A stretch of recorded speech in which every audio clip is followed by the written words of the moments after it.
Saudara, hari ini kita ada di bulan Juli. Berarti kita sudah menyelesaikan setengah dari tahun 2025. Ya, hari ini pantas kita membangun mezbah seperti yang dilakukan oleh Nabi Samuel. Membangun sebuah mezbah di antara kota Mispa dan Yesana. Bukan Yesaya, Yesana. Dan mezbah itu diberi nama Ebenezer. Semua bilang Ebenezer. Ya, ada nama gereja kan di Surabaya, GPIB Ebenezer, GSJA Ebenezer. Ebenezer artinya sampai di sini Tuhan sudah menolong kita. Rasakan, sudah rasakan pertolongan Tuhan? Amin. Dan Tuhan tidak berhenti sampai di sini. Yang yakin bilang amin. Tuhan masih terus akan menolong kita. Ya, Tuhan janji. Itulah sebabnya hari ini kita berkata kepada Tuhan, Tuhan tolong saya terus ya. Tuhan jangan berhenti Tuhan. Amin. Pertolonganmu begitu ajaib. Kau telah memikat hatiku. Amin. Dalam Mazmur 121 dikatakan, Mazmur berkata, aku melayangkan mataku ke gunung-gunung. Di depan kita ada gunung yang besar. Ada tantangan, masalah, persoalan. Yesus berkata, kalau kamu punya iman sebesar apa? Kamu bisa pindahkan gunung ini ke laut. Ya. Dari manakah datang pertolonganku? Sepertinya udah putus asa. Siapa yang mau nolong saya? Saudara kandung pun belum tentu mau menolong. Teman dekat ya. Mungkin mereka mau menolong tapi gak mampu. Tapi ada yang mampu menolong tapi gak mau. Itulah manusia. Hari ini ada Yesus yang mampu dan mau menolong kita semua. Bilang Yesus mampu dan mau menolong saya. Tepuk tangan buat Tuhan kita. Amin. Nah, Bapak Ibu, hari ini kita akan lihat pertolonganku. Coba dibaca Mazmur 121. Ini bagus sekali. Ayat 1 dan 2. Kita baca 2, 3. Nyanyian siara, aku melayangkan mataku ke gunung-gunung. Dari manakah akan datang pertolonganku? Sepertinya udah putus asa, gak ada yang nolong. Tapi jawaban di ayat 2 luar biasa. Pertolonganku dari siapa? Tuhan. Tuhan yang mana? Yang menjadikan, bilang yes. Karena konsep Tuhan banyak. Orang Jepang bilang matahari itu Tuhan. Mereka sembah dewa matahari. Ada yang nyembah pohon, nyembah batu, nyembah patung. Tapi Tuhan yang menolong kita. Tuhan yang menjadikan langit dan bumi. Saya ingat Tuhan Yesus pernah mendeklarasikan sebelum dia terangkat ke surga, Matius 28. Kepadaku telah diberi kuasa di bumi dan di surga. Ya, saya ingat pengakuan yang keluar dari seorang mulut seorang wanita. Wanita bernama Rahab. Semua bilang Rahab. Saya beri tema Rahab itu wanita yang mengubah kutuk jadi berkat. Dia tadinya pelacur. Dia seorang mucikari, dia punya rumah bordir di tembok kota Yeriko. Tapi dia berkata di depan 2 pengintai yang diutus oleh Yosua. Waktu kami mendengar tentang kamu, kami takut. Bahkan kami sudah kehilangan semangat, lemes. Sebab Allahmu itu dahsyat. Amin. Baca dong. Baca nih, Yosua 2 ayat 11. Ini saya bacakan supaya saudara tahu Allah yang nolong kita tuh modelnya kayak begini. Halo, amin? Allah yang mau nolong kita tuh kayak seperti ini loh. 2, 3. Ketika kami mendengar itu, tawarlah hati kami. Dan jatuh semangat setiap orang menghadapi. Jadi lemes, udah jatuh semangat. Sebab Tuhan Allahmu, Allah yang di langit di atas dan di bumi di bawah. Pengakuan yang sama keluar dari mulut seorang yang bernama Rahab. Dibilang Allahmu itu Allah di atas dan Allah yang di bawah. Dia serba bisa, atas bisa, bawah juga jago. Jangan diasosiasikan yang jelek ya pikirannya ya. Atas bawah dia bisa. Amin. Ya, lihat ada satu kejadian di ketika Yakub memberkati 12 anaknya. Ya, sampai kepada Yusuf, ini yang dia katakan. Allah akan memberkati engkau. Mau diberkati? Langsung aja Kejadian 49 ayat 25. Kita baca bersama-sama. 2, 3. Oleh Allah ayamu yang akan menolong engkau. Dan oleh Allah yang Maha Kuasa, El Shaddai, yang akan memberkati engkau dengan berkat dari langit di atas dan dengan berkat samudera raya yang letaknya di bawah. Maaf, dengan berkat buah dada di atas dan buah kandungan. Kandungan di mana? Di bawah. Atas bawah, langit bumi, surga dunia. Itulah Tuhan yang siap menolong kita. Tepuk tangan sekali lagi buat Tuhan kita. Amin. Kalau kita tahu penolong kita model seperti ini, kenapa harus takut? Kenapa harus stres? Ya, kalau Tuhan yang menolong, pasti semuanya akan ajaib. Amin. Saya bilang nggak bisa, saya bilang nggak mungkin, mustahil pun terjadi kalau Tuhan menolong saudara dan saya. Mau ditolong Tuhan? Amin. Jadi ini satu hal yang harus kita imani. Di pertengahan tahun, tinggal 6 bulan yang kedua, jangan khawatir. Ada Tuhan yang bersama kita. Yes, amin. Nah, saya ingat bagaimana murid-murid ya, mendengar ajakan Yesus. Marilah kita bertolak ke seberang. Yesus tidak pernah memberitahu murid-muridnya bahwa nanti di tengah perjalanan akan ada badai. Yesus tidak pernah memberitahu bahwa kamu akan menghadapi gelombang loh ya, siap-siap loh. Enggak pernah. Yesus hanya menyampaikan ya hasil akhir. Semua bilang hasil akhir. Kita akan selamat tiba di seberang. Ku dayung-dayung perahuku menuju kemana? Ke seberang, melewati angin ribut dan gelombang yang besar. Namun perahuku tak pernah oleng sejak ku undang. Sejak ku undang Yesus masuk ke dalam perahuku, sampai ku selamat tiba di seberang.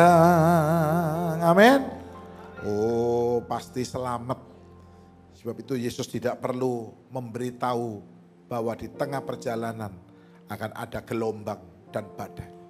Yesus hanya bilang, nanti kita selamat sampai di. Kalau murid-murid sudah diberitahu, wah mereka ketakutan. Mereka bisa-bisa kalah sebelum berperang. Udah KO dulu. Musuh-musuhnya Mike Tyson belum naik ring udah kalah. Udah kalah dia. Ya, mestinya nggak perlu naik ring, udah tambah malu kan. Mereka dengar aja udah kalah.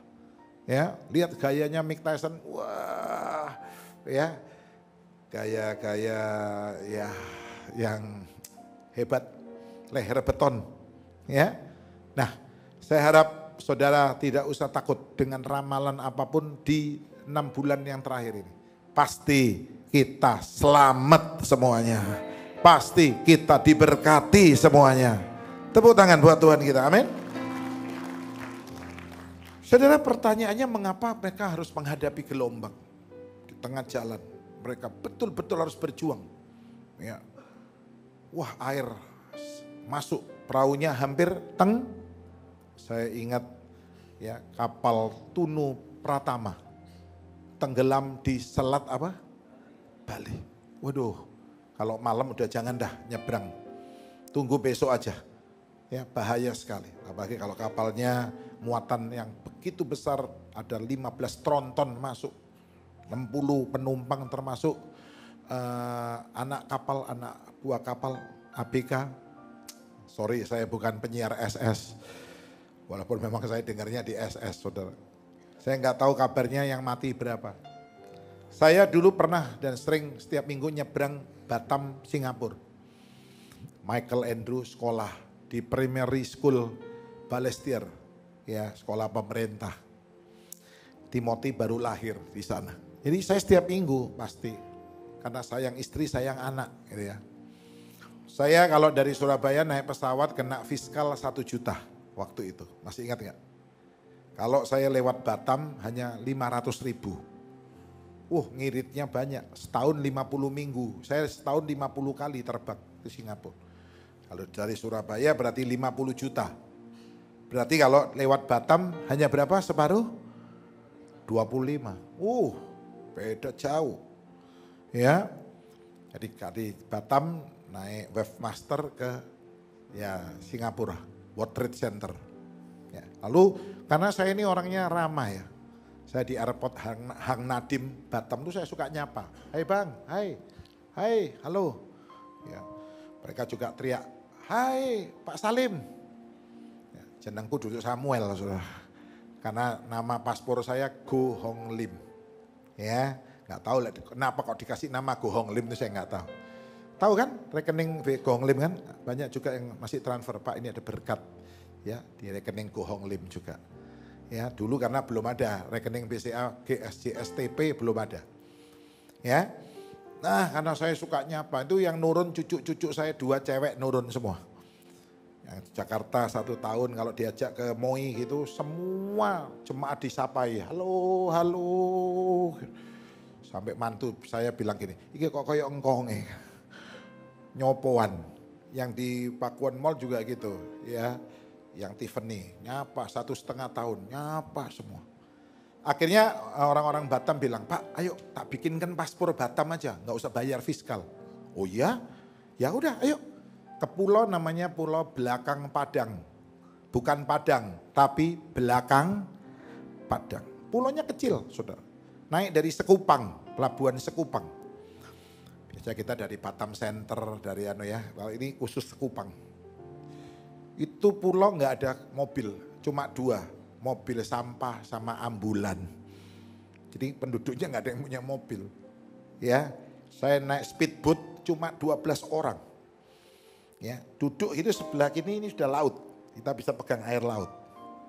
Ya, antri nunggu 12 baru jalan. Saya bilang, waduh saya terlambat, udah saya sewa semua. Orang-orang nunut, Pak saya ikut ya Pak, ya gratis ya Pak. Wes ayo melok kabeh wes ayo. Ya saya naik speedboat, begitu ya. Sebentar foto pulang, balik ke Singapura. Nah saudara-saudara, murid-murid mengapa bisa mengalami kalau ya yang di Bali itu karena terlalu berat kelihatannya dan mesinnya bocor. Dek mesin bawah itu bocor. Kenapa murid-murid ada Yesus bisa mengalami badai dan gelombang? Ternyata ada ayat di Markus 4 yang mengatakan mereka membawa Yesus seada-adanya. Katakan, membawa Yesus seada-adanya. Ini penyebab pertama. Di terjemahan kita nggak kelihatan kata seada-adanya. Hanya terus membawa Yesus beserta mereka. Begitu aja. Tapi coba dibaca ya. Supaya saya tunjukkan memang kadang-kadang ada terjemahan yang kurang gitu ya. Bukan berarti Alkitab ini salah, enggak. Hanya penterjemahannya aja. Markus 4. Ayo dibacakan di terjemahan kita dulu. 2, 3. Ayo sama-sama. Mereka, tolong teman-teman bantu saya boleh enggak? Itu yang di sana. Ya aduh enggak boleh lupa. 2, 3. Mereka meninggalkan orang banyak itu lalu bertolak dan membawa Yesus beserta dengan mereka dalam perahu di mana Yesus telah duduk dan ini terjemahan kita ya. Tapi coba lihat terjemahan lama. Saya tuliskan ini ya. 2, 3. Setelah disuruhnya orang banyak itu pergi, lalu murid-muridnya membawa Yesus apa? Ini penyebabnya. Ya adanya. Jadi ya begini ya, istilahnya gini. Ya ada ya boleh, nggak ada juga nggak apa-apa. Itu namanya ya, nggak ada juga nggak terlalu penting kok Yesus itu. Bahaya sekali. Ketika kita menganggap Tuhan itu dan kita memperlakukan Tuhan itu seadanya. Ya. Saya harap tidak ada orang Kristen di GSJS yang hanya seada-adanya membawa Yesus. Tapi biarlah kita berkata, Yesus harus ada. Bilang harus, bukan ya ada boleh, nggak ada juga boleh. Nggak pengaruh kok Yesus itu buat saya. Ya, nggak ngefek dah Yesus itu. Biarlah kita berkata Tuhan, ya Engkau ada bersamaku di setiap musim hidupku. Tak pernah Kau biarkan ku sendiri. Ini udah jarang dinyanyikan di gereja, yang sering diadiasa. Penghiburan orang mati, mesti lagu ini. Dan saya lihat di dalam lembaran kedukaan, ini taruh nomor 1. Jadi nyanyinya udah di kembang kuning, di sentong. Gitu. Ya, hari ini biarlah kita berkata, Tuhan harus ada. Siapa yang mau Tuhan harus ada? Angkat tangan. Siapa yang mau Tuhan cuma seada-adanya? Angkat tangan. Siapa yang bingung? Angkat tangan. Sudah mungkin bingung, ngopo sih ini? Ya, jadikan dia yang terutama. Dia paling penting dalam hidup kita. Bukan sekedar seada-adanya. Tapi dia harus. Yang kedua, Yesus yang mengajak mereka bertolak ke seberang seharusnya. Ada ayat berkata, lalu Yesus membawa mereka naik ke perahu. Tapi ayat yang ada justru mereka yang membawa Yesus ke perahu. Berarti di sini ada suatu pengambil alian. Harusnya Yesus yang pegang kendali. Tapi ternyata justru murid-murid yang mengendalikan semuanya. Ini penyebab kedua. Saya pernah dengar cerita sebuah mobil jatuh ke jurang, mati semua. Wah, polisi datang di TKP, olah TKP. Dilihat gak ada yang hidup, cari gak ada saksi mata. Tidak ada CCTV di sekitar itu. Waduh, gimana nih? Ya, tiba-tiba ada seekor monyet di situ. Wah, polisinya kebetulan ada yang belajar bahasa isyarat, ditanya. Nyet, ya, kamu tahu nggak ini? Ya. Penumpangnya lagi apa tadi? Lalu monyet bilang, penumpangnya gini. Mirip ya, saya si monyet soalnya. Oh, penumpangnya lagi apa? Tidur. Lalu, ya, drivernya lagi apa? Ya tentu butuh waktu ya, karena ngomong sama binatang kan nggak bisa, langsung harus dikasih pisang dulu. Good, ini reward buat kamu ya. Ya, seperti pemain sirkus, lumba-lumba, habis lompat dikasih ikan kecil-kecil sama pelatihnya. Ya supirnya, drivernya. Lalu monyetnya bilang, drivernya lagi nih. Lagi apa saudara? Minum, bukan sekedar minum, tapi mabuk. Kalau minum aja nggak masalah kan? Saya sering ya naik mobil, kemarin Bu Lani ikut lihat anak-anak retreat. Dahsyat, hampir 200 yang ikut retreat anak-anak muda di Lawang. Tepuk tangan, ini hebat ini ya. Oh, saya lihat ya, panitia begitu luar biasa, Pastor Timothy, ya ada Pak Roy, ada Pak Benny, Ibu Bu Lea juga ya. Dengan tim panitia dari Youth sendiri. Turun kabut Saya sampai seneng lihat kabut, tak buka mobil saya. Kabutnya masuk. Wingin saudara. Saya nggak pernah lihat saya pikir, ini kayak di luar negeri. Ada kabut turun kayak begini, lawang, kebun teh. Ya, lalu pulang, Bulani bilang, aku kok ngantuk, tak tidur ya. Kamu lagi nyetir aku ini ayem. Tidur, ya tidur saya. Tidur Bulan. Lalu sebentar lagi saya mulai ketularan, saudara. Ngantuk itu pernah nggak saudara angop gitu? Satu mobil ikut angop semua, pernah nggak? Angop itu ada stat nularnya. Saya kalau angop di sini sudah bisa angop semua nanti satu gereja, ya kan? Ngantuk saya mulai minum air biar nggak ngantuk, wes hilang ngantuknya. Ngantuk lagi, saya minum lagi. 2 botol habis, kembung perut saya. Ngantuk saudara. Lama-lama saya buka, saya gerocok kepala saya gitu. Saya bawa banyak air ya di mobil. Baptis dalam nama Bapa, Anak dan Roh Kudus. Baptis ulang enggak kok berapa ini saudara. Ya, seger lah. Kacamata saya ini air semua, seger. Badan saya kaosnya air, celana sampai katuan saudara. Karena pakai AC kan. Masih ngantuk saudara. Ya, saya makan kacang. Ya, bapak saya pesan gini, lek ngantuk tidur, di jalan berhenti tidur dulu, jangan dipaksa, kecelakaan nanti. Saya masih ingat sih pesannya bapak saya, tapi saya ada jam pelayanan, kacang sak pakai kuntek, saudara. Saya bilang ya lek ini terus ngantuk terus iso asam urat aku. Gara-gara nahan ngantuk makan kacang. Ya, waduh, minum ya mabuk berarti kecelakaan. Tahu-tahu salah satu polisinya ini kan pinter ya, polisi ini kan sekolah, reserse, ya penyidik itu semua sekolah, saudara. Ya, intel, saya jadi pendeta aja harus sekolah. Kalau nggak sekolah nggak bisa kayak gini, ya ngawur-ngawur nanti khotbahnya, ya. Nanti ya akhirnya asbun, asal ngomong. Nah, lalu polisinya tanya, kamu lagi apa? Iya, you. Lagi apa? Lalu tiba-tiba monyetnya bilang gini. Ternyata yang nyetir siapa? Monyet, saudara. Ya, kaget polisinya.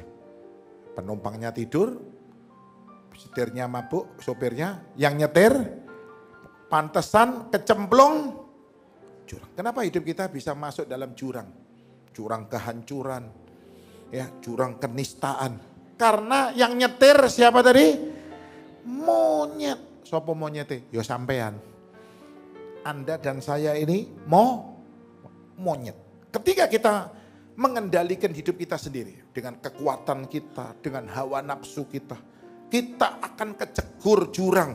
Hari ini izinkan Tuhan yang nyetir hidup kita. Tuhan yang pegang kendali.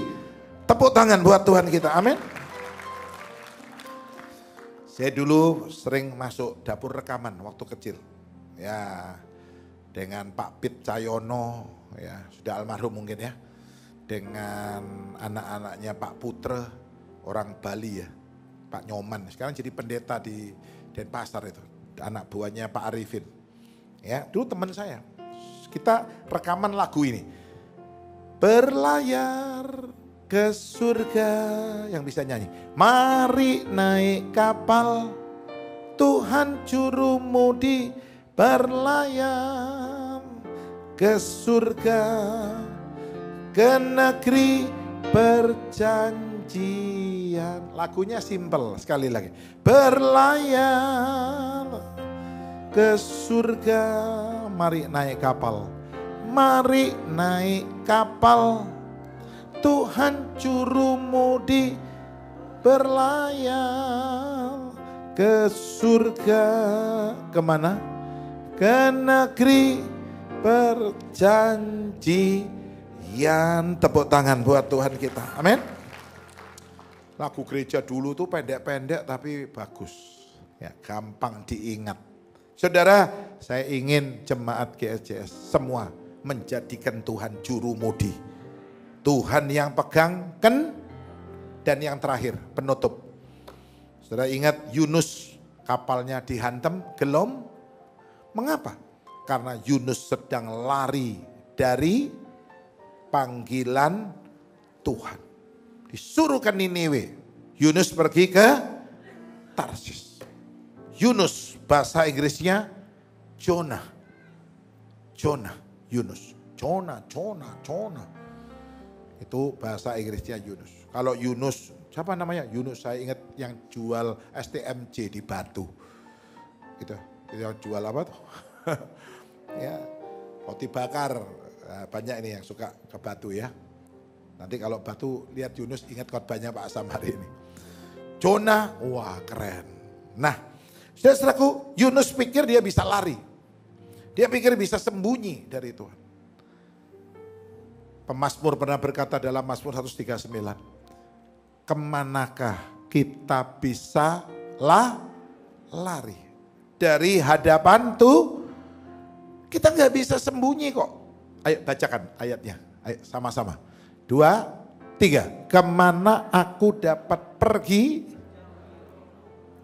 Kemana aku dapat lari? Iya, ayat lagi 1 multimedia, thank you ya.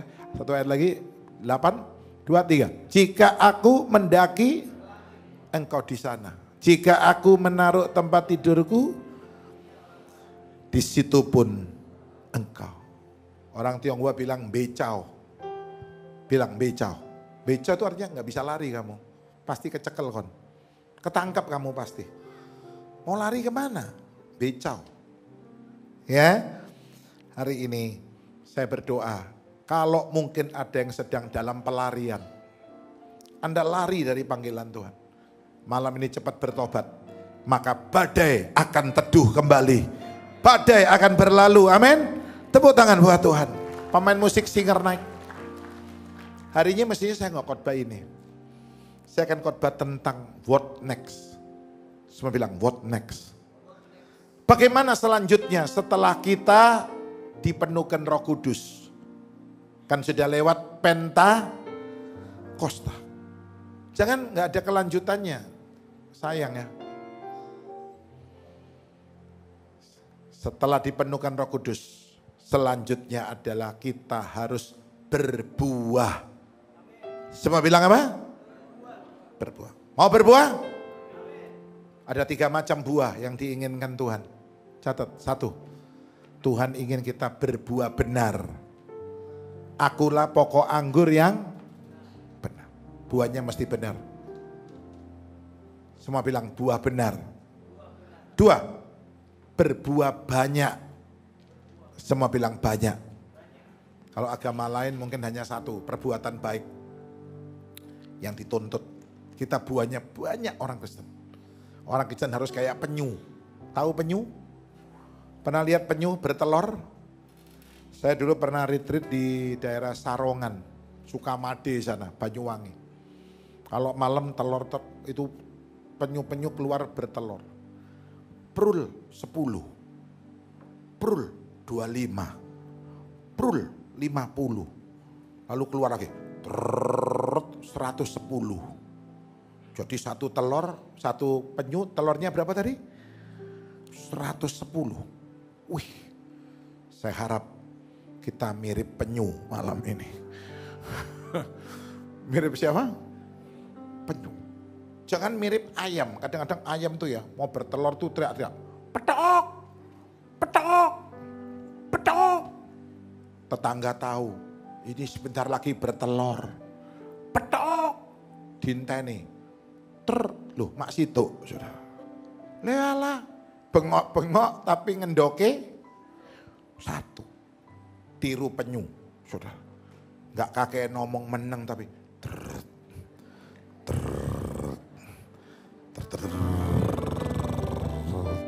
Piro 100 doke. Amin. Tuhan mau kita berbuah banyak. Semua bilang berbuah banyak. Dan Tuhan mau kita berbuah tetap. Jadi kenapa orang Kristen kok gak tetap ya pindah agama, artis-artis itu Kristen pindah agama. Karena dia gak berbuah. Selama Kristen berbuah gak akan pindah. Tetap. Katakan amin. Jadi kalau ada, Pak itu artis itu ini anak Tuhan ini kok bisa pindah jadi ini. Ya. Jangan nyalakan gerejanya. Oh mungkin gerejanya nggak ada Roh Kudus. Jangan. Saya pernah dengar omongan itu. Gerejanya itu pasti nggak ada Roh Kudus. Coba ikut GSJS katanya. Jangan. Kamu jangan nyalakan gerejanya itu. Mungkin komunitasnya kurang mendukung. Waduh itu nggak pengaruh saya bilang. Kenapa Pak? Kok dia bisa pindah? Karena dia nggak berbuah.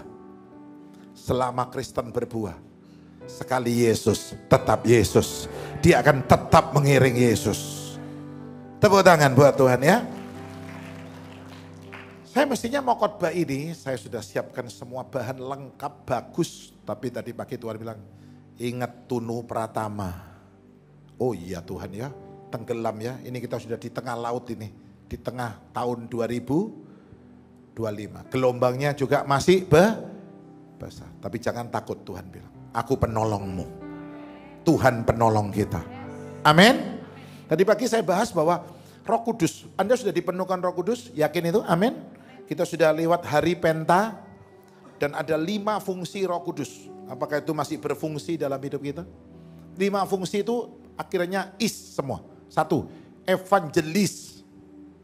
Katakan, Jadi Roh Kudus itu berfungsi untuk menjadikan kita saksi. Di Rasul 1 ayat 8. Kamu akan menerima kuasa kalau Roh Kudus turun dan kamu akan menjadi saksi. Ku saksi terus sampai Tuhan datang. Nyanyi. Ku saksi terus sampai Tuhan datang. Ku saksi, haleluya. Ku saksi terus sampai Tuhan. Amin. Yang kedua fungsinya adalah reformasi. Akan ada perubahan. Dari tukang tipu, tukang gosip, berubah pasti. Saulus, orang yang benci Kristen, bakar gereja, membunuh pengikut-pengikut Kristus. Tapi lewat kuasa Roh Kudus, ketika Ananias menumpangkan tangan, Saulus penuh Roh Kudus. Berubah menjadi Rasul Paulus. Saya umumkan hari ini, Bapak Pendeta Yusuf Roni tidak mati. Dia hanya pindah alamat ke surga yang mulia. Tepuk tangan ya, tepuk tangan. Haleluya. Dia salah satu pendeta hebat di Indonesia. Yang benar-benar dia mantap dan mengajarkan banyak hal yang baik. Dulu dia di penjara, saya masih muda itu. Wah, saya jauh belum punya anak, saya masih belum kuliah itu saya dengar. Ya, dia di penjara di Kalisosok. Sudah, Kalisosoknya aja udah nggak ada. Pindah Medaeng semua. Ya kan? Di situ ada penjara, di kasus itu ada ruangan kaca. Dia dimasukkan di situ. Hari kedua dia udah mulai nggak kuat. Dia bilang, Tuhan nggak keluarkan saya di sini. Saya masih ingat kesaksiannya Pak Yusuf Roni itu, saya dengar sendiri soalnya. Saya akan menyangkal engkau. Nggak kuat. Kenapa? Ini kaca semua. Bukan kaca enak kita bisa kocoan terus. Kocoan, enggak. Kacanya bergelombang. Berarti bisa lihat wajahnya apa? Hah? Kalau kaca bergelombang lihat wajah saudara apa? Kayak badut. Tahu-tahu pipinya so ombo. Mulutnya so gede. Orang ditaruh sini gendeng. Pasti gila. Kalau enggak kuat. Itu memang untuk ya mengintimidasi orang yang akan ya khususnya itu biasanya untuk tahanan tapol, tahanan dibikin seperti itu, dibikin stres saudara. Tapi malam itu Yusuf Roni dibawa Tuhan ke surga, ditunjukkan. Yusuf Roni bilang, waduh kalau orang Kristen tahu surga, tidak akan takut menggantikan saya di penjara ini. Amin. Saudara bilang, oke, saya nggak akan menyangkal, tetap. Wah, ya ini pekerjaan Roh Kudus. Reformasi. Yang ketiga, karismatis. Karisma, ada karunia. 9 karunia roh. Ada karunia kesembuhan. Orang yang punya ini punya karisma, Mas. Ya, bukan karisma plastik, karisma listrik. Itu nanti bosnya jam 10 datang. Biasanya juga Senin ikut FFC. Ya, Pak Fernanda Merkana dengan Ibu Liana. Yang keempat, saudara, Fungsinya adalah pedagogis.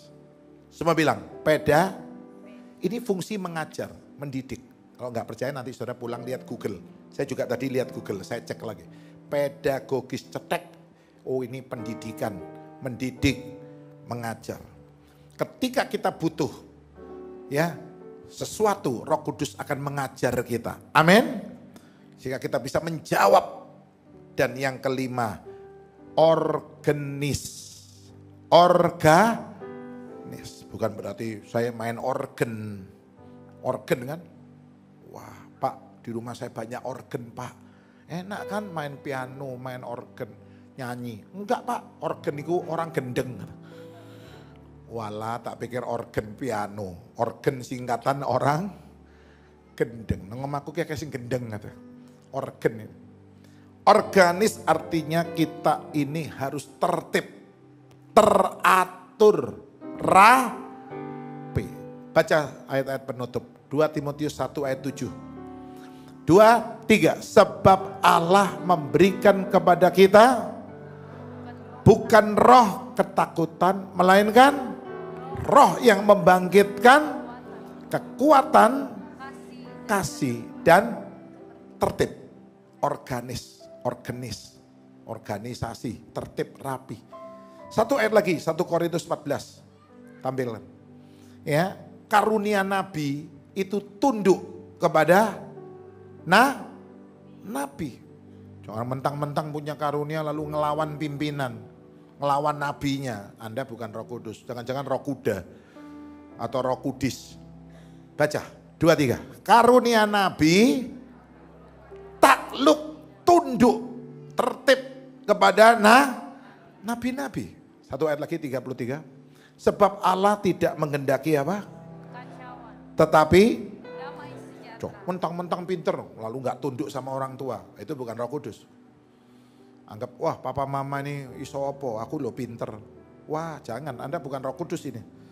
Ya, ngelawan pemimpin. Saya sampai hari ini saya hormat pemimpin saya. Saya hormat pada orang tua saya. Waktu dinasehati, dikritik, saya terima. Ya saya salah. Ya, pada dalam hati ya merasa, aduh saya nggak salah kan. Tapi dia nasihati, ya kita terima. Karena karunia Nabi tunduk kepada Nabi. Semoga semua jemaat GSCS penuh dengan Roh Kudus dan berbuah bagi Tuhan.